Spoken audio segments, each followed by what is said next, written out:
minal aidin wal faizin. Selamat Hari Raya Idul Fitri. Mohon maaf lahir dan batin. Idul Fitri sebenarnya bagi orang yang berpuasa atau Betul bagi sekali. orang yang sudah menjalani sekolah. Seperti Idul halnya Fitri pasti ada ucapan minal aidin wal faizin. Ini sebenarnya. Jadi apa arti dari kata minal aidin wal faizin?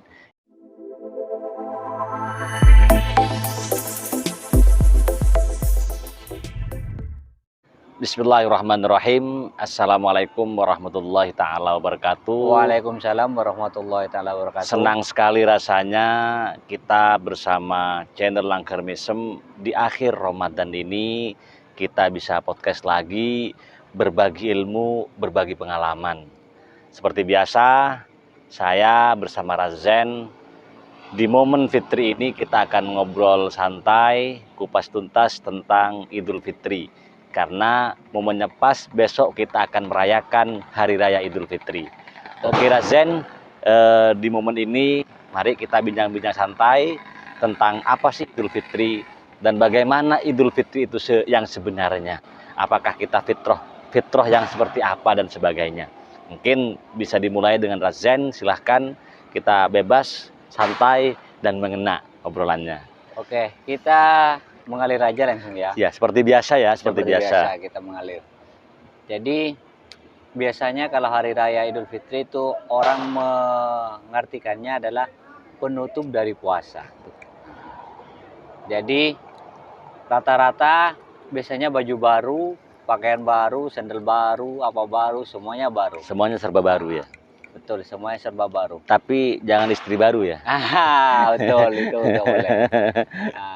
Jadi boleh sih kalau diizinin. Terus semuanya biasanya serba baru. Kalau saya melihat, kalau semua berbicara sejarah Idul Fitri, yang saya tahu dulu sebelum datangnya Nabi Muhammad, di Arab itu udah ada perayaan, 2 perayaan. Itu yang diisi dengan mabuk-mabuk, main-main cewek dan sejenisnya.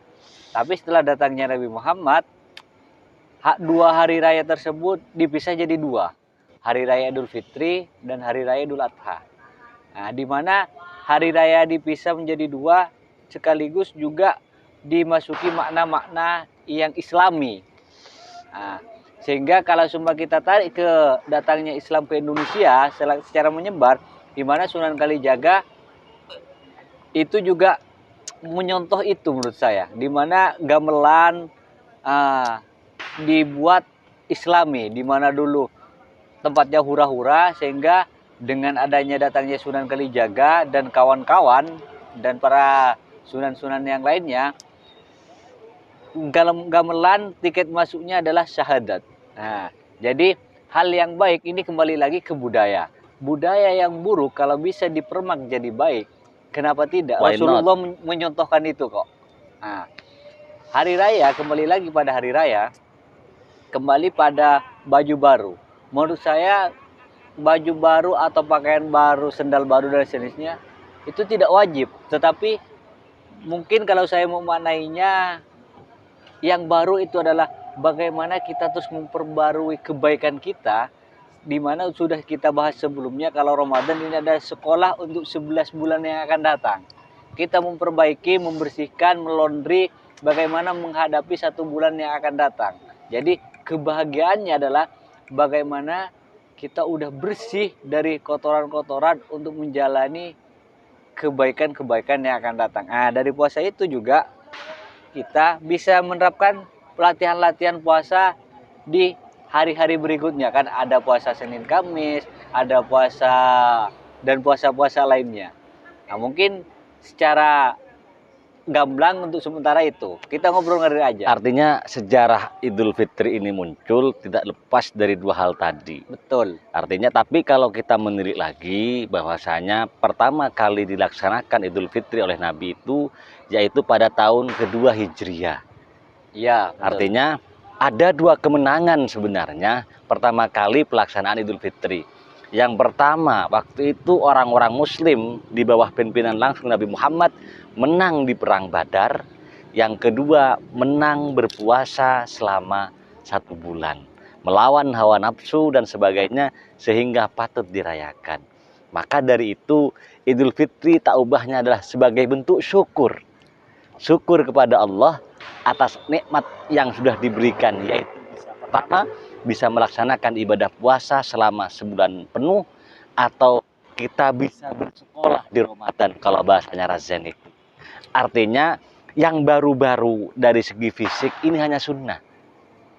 Tapi yang terpenting saya setuju bahwasanya apa yang baru dari kita adalah pelajaran selama pelaksanaan ibadah puasa selama 1 bulan. Apa sih? Menahan nafsu. Kenapa? Karena puasa ini urusan langsung antara kita dengan Tuhannya. Kita dengan Tuhan, dengan Allah maksudnya. Tidak ada timbal balik malaikat. Bahkan dari saking mulianya puasa, semuanya menjadi pahala, dilipat gandakan. Sehingga Idul Fitri ini adalah momen syukuran kita kepada Allah karena kita sudah melalui proses-proses panjang selama pelaksanaan Ramadan. Maka disitulah muncul. Maka ada ungkapan yang menarik di Idul Fitri itu adalah kata saling memaafkan. Artinya apa? Kenapa? Yang berat itu kan hablum minallah. Kalau hablum minannasnya ini yang paling berat, lebih berat daripada hablum minallah, kita tinggal istighfar selesai. Tapi hablum minannas ini yang tidak bisa. Makanya momen Idul Fitri ini adalah bagaimana momen saling memaafkan. Setelah kita melalui sekolah, madrasah di bulan puasa, lalu timbul rasa empati kita, lalu timbul rasa kepekaan kita, lalu timbul rasa sosial kita, endingnya adalah kita saling memaafkan kesalahan kita, sehingga muncullah istilah fitrah, yaitu kembali kepada kesucian kita. Pertanyaannya Razen, apakah orang-orang yang melaksanakan Idul Fitri ini sudah pas dengan fitrahnya?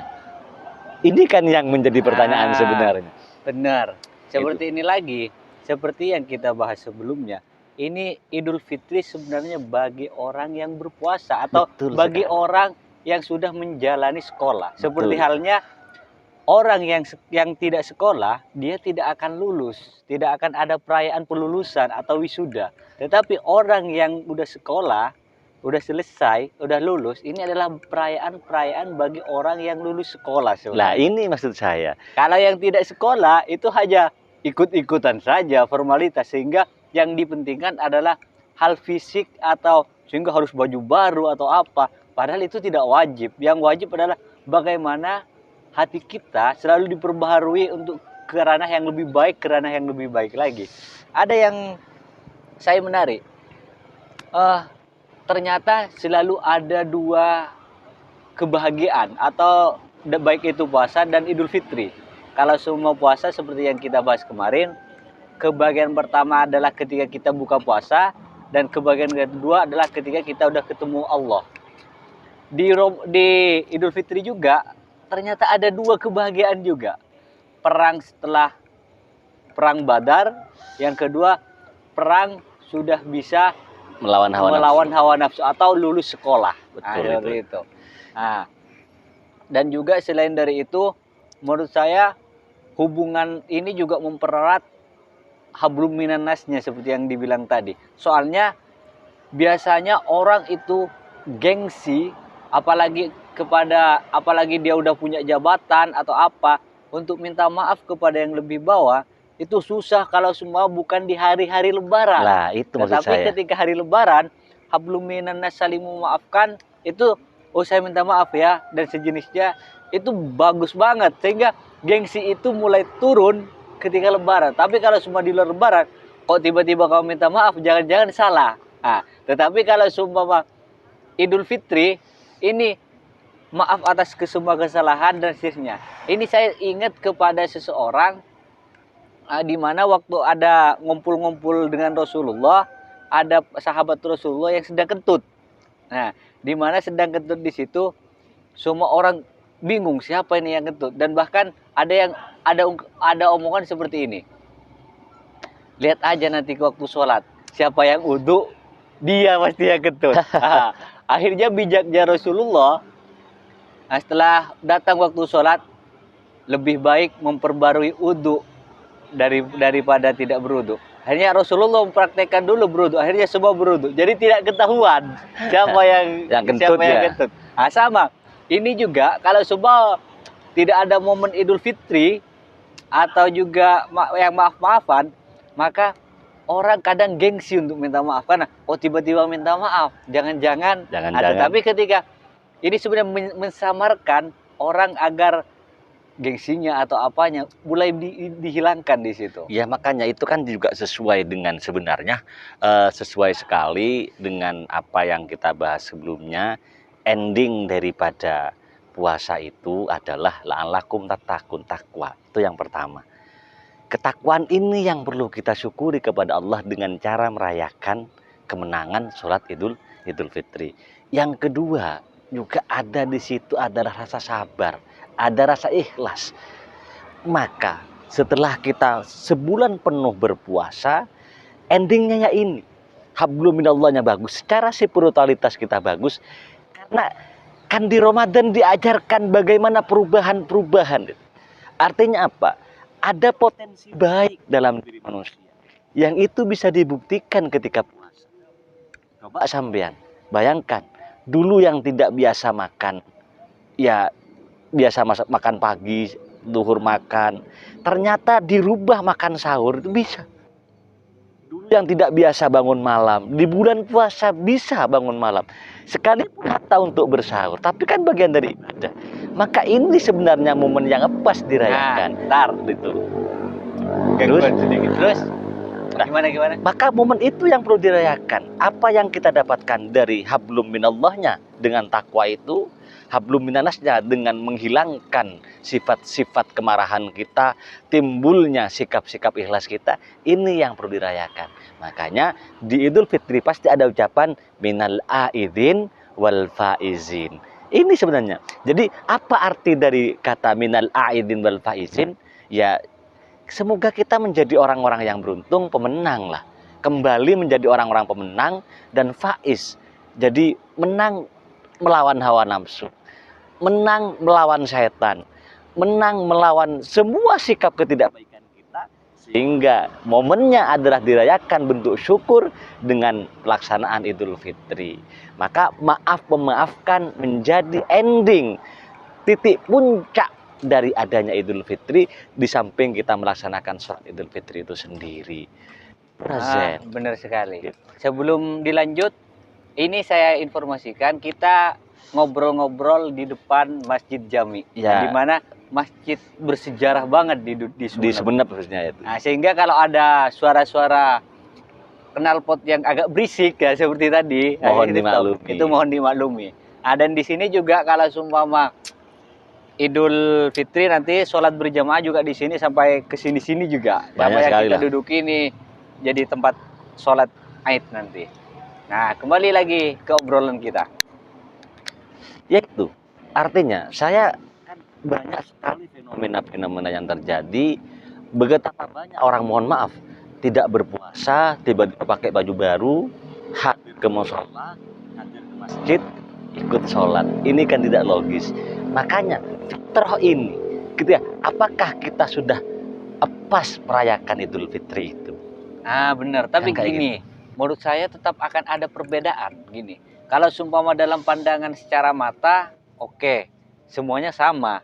Tetapi dalam diri seseorang, saya meyakini ketika dia tidak berpuasa atau dia tidak melaksanakan ibadah selama 1 bulan, di mana tidak puasa dan sejenisnya, dia cuma ikut secara lahir saja. Betul. Tapi secara batin dia tidak merasakan gimana rasanya wisuda kalau seumpama lulus. Dia tidak merasakan itu, sama halnya dengan hambar. Halnya dengan orang yang tidak puasa, ketika buka puasa ikut buka puasa, nikmatnya buka puasa itu tidak akan dirasakan orang yang tidak buka puasa. Betul sekali. Artinya Idul Fitri ini bukan hanya sebagai ritualitas, tapi penentu sebenarnya dari apa-apa yang telah kita lakukan bersama, khususnya selama bulan Ramadan itu penuh.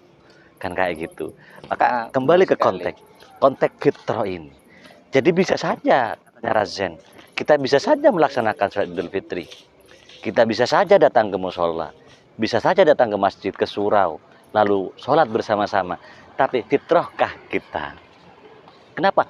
Karena Idul Fitri ini mengandung ya akumulasi dari nilai-nilai sosial di samping nilai-nilai keagamaan kita.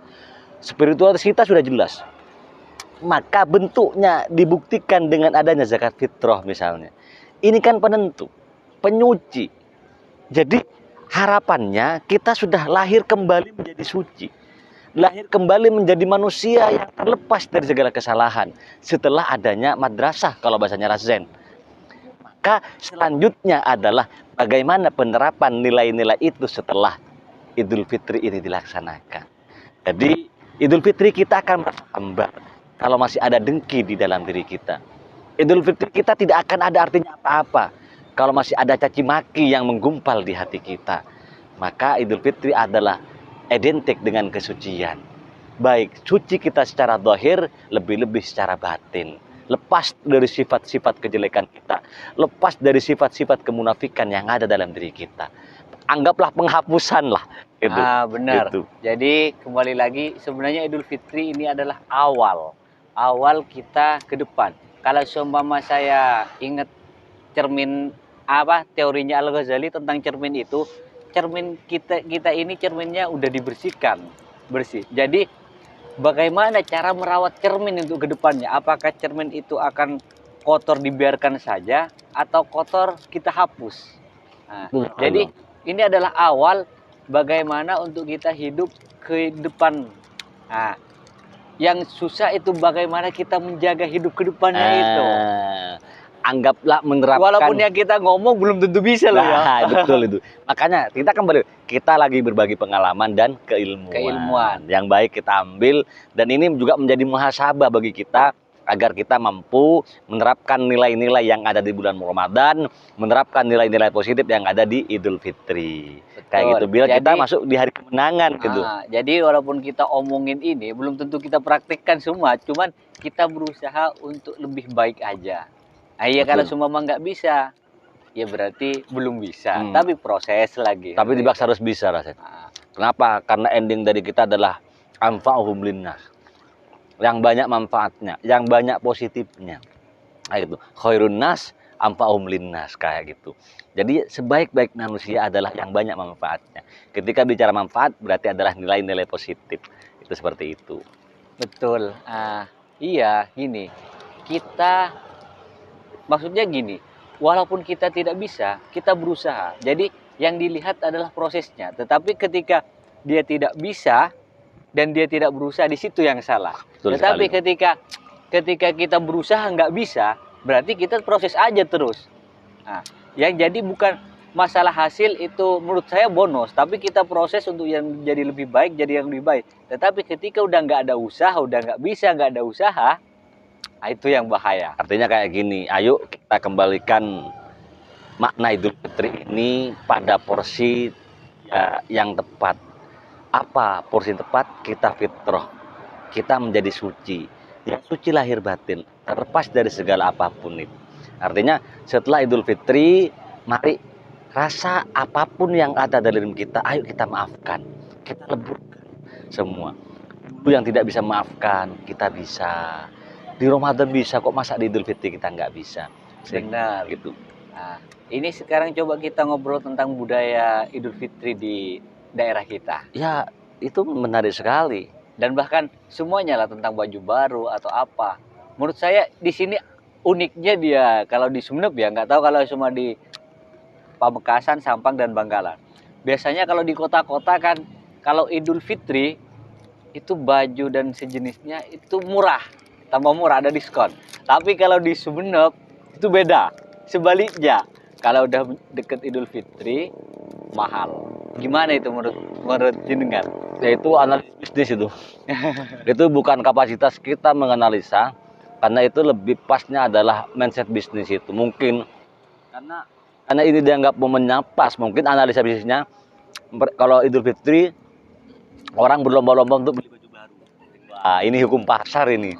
Semakin banyak permintaan harus semakin tinggi nih, yang dipikir kayak gitu. Tapi yang jelas, Razen, yang paling menarik itu sebenarnya adalah budaya di Indonesia terlepas di Madura itu, Idul Fitri adalah identik dengan budaya saling memaafkan. Ini dibuktikan dengan kita main ke keluarga, sungkeman, salib tangan, mohon maaf dengan ucapan mohon maaf, mohon maaf, mohon maaf. Tapi yang terpenting lagi adalah ucapan mohon maaf lahir batin ini tidak hanya sebagai pepesan kosong, tidak hanya bahasa saja, tapi lebih penerapan. Makanya tadi ketika ngomong baju baru, sarung baru, kopiah baru, semua serba baru, saya tidak tertarik dengan itu. Kenapa? Karena ini bukan ini. Inti daripada yang baru inilah kita baru suci, baru dimaafkan oleh Tuhan. Ini kaidahnya jelas. Man shoma ramadhana imanan wa ihtisaban ghufira lahu ma taqaddama min dhanbihi. Artinya, secara garis besar, siapapun yang berpuasa kan pasti karena iman, percaya ke Tuhan, maka itu sudah pasti kita akan diampuni oleh Allah Subhanahu wa taala itu. Yang jelas Ramadan mengajarkan banyak hal sekali tentang hal-hal positif, dan endingnya, puncaknya ada di Idul Fitri itu sendiri. Sebagai bentuk syukur atas apa-apa yang kita capai selama pelaksanaan ibadah puasa itu. Itu menurut saya, Rasen. Tentang budayanya, kita kayak budaya yang paling kental di kita itu adalah kita kembali ke rumah. Terutama rumah sepuh. Gini. Idul Fitri juga menurut saya kalau budaya di sini, nggak tahu mungkin di lain juga ada ya. Iya. Budaya di sini adalah mempererat keluarga, mempererat hubungan antara orang tua dan anak, mempererat kerabat. Biasanya dalam 1 minggu, ada sampai 1 minggu, itu main. Jadi kerja itu libur selama 1 minggu. Aktivitas libur udah disiapkan untuk habis hari ini main ke saudara ini, saudara ini, saudara ini. Besoknya ke sini, ke sini. Terus Nyari-taretan dalam bahasa Madura itu. Kalau cuma dalam bahasa Indonesia cari saudara, bukan cari sih, ketemu kerabat. Nah, kalau dan bahkan budayanya juga kalau Idul Fitri kita ke sesepuh-sesepuh yang udah meninggal. Nggak tahu kalau di luar ya, kalau di Madura biasanya seperti itu. Ya, itu kan iya kayak tradisinya kita itu di Madura itu kembali ke sepuh. Artinya siapa yang disepuhkan oleh kita, pasti kita main ke sana. Betul. Kalau ke leluhur yang sudah meninggal itu sekalipun. Tapi kalau semua ini baru saya dapat pencerahan kayaknya.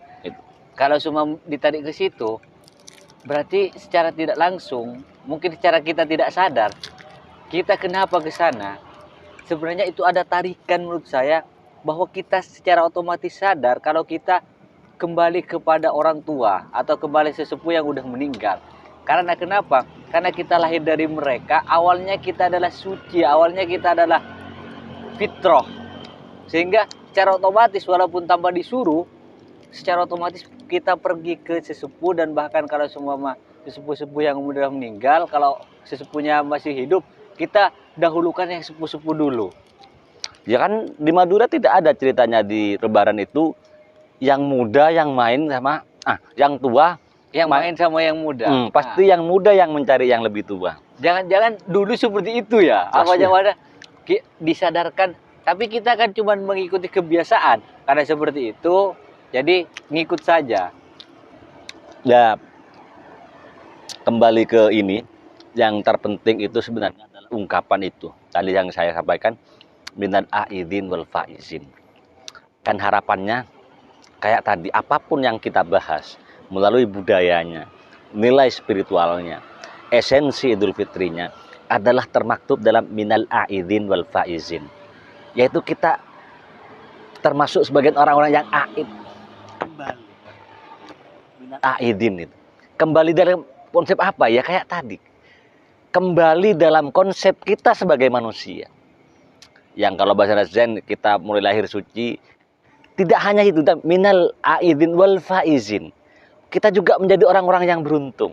Artinya setelah kita suci kembali, sebagaimana fitrah manusia, maka dari situlah kita akan mendapatkan keuntungan. Artinya orang-orang yang di momen-momen Idul Fitri ini belum bisa kembali ke fitrahnya dia, maka dia tidak akan termasuk orang-orang yang untung. Artinya orang-orang, mohon maaf, yang tidak melaksanakan ibadah puasa, tidak bisa menahan hawa nafsunya selama pelaksanaan puasa, maka dia bisa saja dia tidak termasuk minat aidin wal faizin. Kan kayak gitu rasanya. Benar. Gitu. Dan bahkan walaupun dia udah selesai puasa taat, itu keberuntungannya pasti beda-beda juga. Gitu. Jelas momen Idul Fitri ini adalah momen-momen yang sangat kita tunggu-tunggu, momen yang begitu kita rindukan. Bahkan masa kecil saya, Idul Fitri adalah momen yang paling menantikan, momen yang paling membuat kita bahagia. Kenapa? Kalau dulu masih kecil, saya kan berpikirnya beli baju baru, kayak semuanya serba baru. Tapi sekarang kita mulai tersadarkan bahwasanya tidak semua yang baru-baru itu sesuai dengan konsep ya Idul Fitri yang semestinya kita pahami. Betul sekali. Jadi bahkan sekarang saya belum beli baju atau apa sama sekali. Sama Razen, saya juga. Belum sama sekali, karena menurut saya sekarang yang kalau butuh kita beli kayaknya belum butuh kayaknya. Jadi, sebenarnya memang kalau ini sunnah sih, sama kayak kita hadir pada Jumatan, sunnah memakai yang baru-baru, wangian dan sebagainya. Tapi kan itu bonusnya lah. Bonus. Yang terpenting adalah minal aidin wal faizin. Dan ini juga menurut saya langkah awal. Maksudnya langkah awal seperti ini. Ketika kita memaafan, sebenarnya ini juga bagaimana kita bisa bermaafan di luar Idul Fitri. Semisal ketika ada acara apa atau apa, oh ya maaf dulu ya atau apa, atau termasuk memaafkan mantan. Betul. Ya, apalagi yang dikhianati. Jangan-jangan kita korban, Zen. Jangan-jangan kita korban, Zen. Itu bagus juga. Jadi terkadang dia benci apa, setelah ke fitrah, oh ya dimaafin aja lah. Ngapain benci-benci, udah milik orang juga.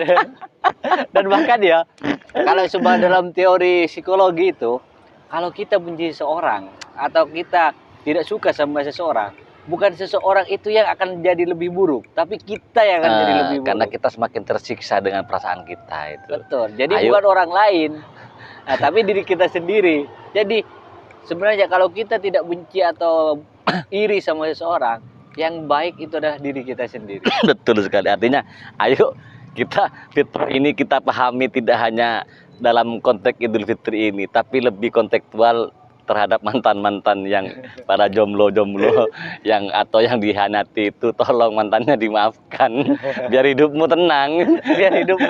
Siapa tahu mantanmu udah bahagia, kamu masih uring-uringan. Iya.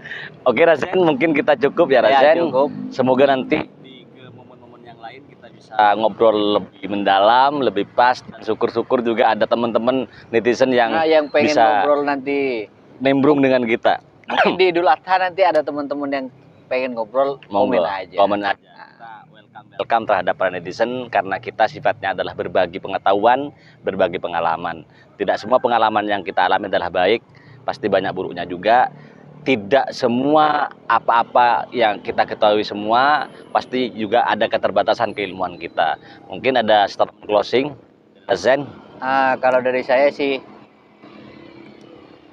jadilah pelajaran apa yang kalian sudah dapatkan selama 1 bulan, dan juga manfaatkan di Idul Fitri dengan baik untuk kedepannya, dimana biar kita hidupnya lebih baik lagi.